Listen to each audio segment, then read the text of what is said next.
She lived deep in the forest in a tiny cottage and sold herbals for a living.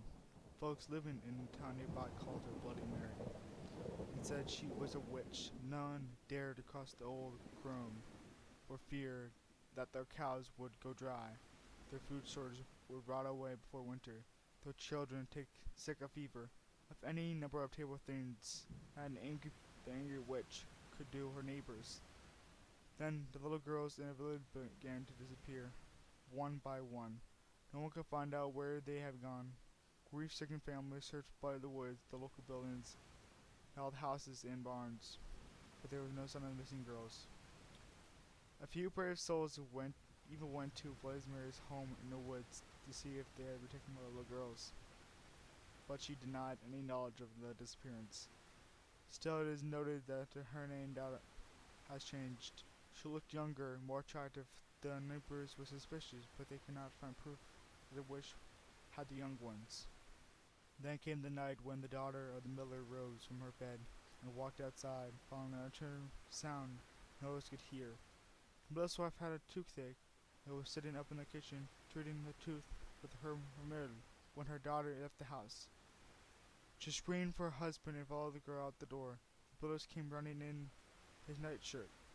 Together they tried to restrain the girl, but she kept breaking away from them and headed out of the town. The desperate cries of the miller and his wife woke the neighbors.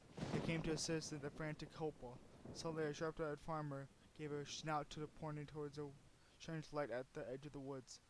A few times they followed out the field and saw Bloody standing there beside the old electric tree. Holding a magic wand, they ported towards the miller's house. She was glowing at the little girl. She set the grievous spell upon the miller's daughter. The panels grabbed their guns and pitchforks and ran to the witch. When she had their commotion, Bloody broke off her spell and fled back into the woods. The far side farmer handed a gun and delivered silver bullets, in which came after his daughter. Now he took a shot at her. The bullet hit Bloody Mary in her hip and she fell to the ground. The angry townsmen led up to her carried back into the fields, where they built a huge bonfire and burned her alive at the stake. As she burned, Bloody Mary screamed and cursed at the villagers. If anyone mentioned her name aloud before Emir, she would send a spirit to revenge us upon the terrible death. When she was dead, the villagers went to the house and found the graves of the little girls the evil witch had murdered. She had used their blood to make her young again.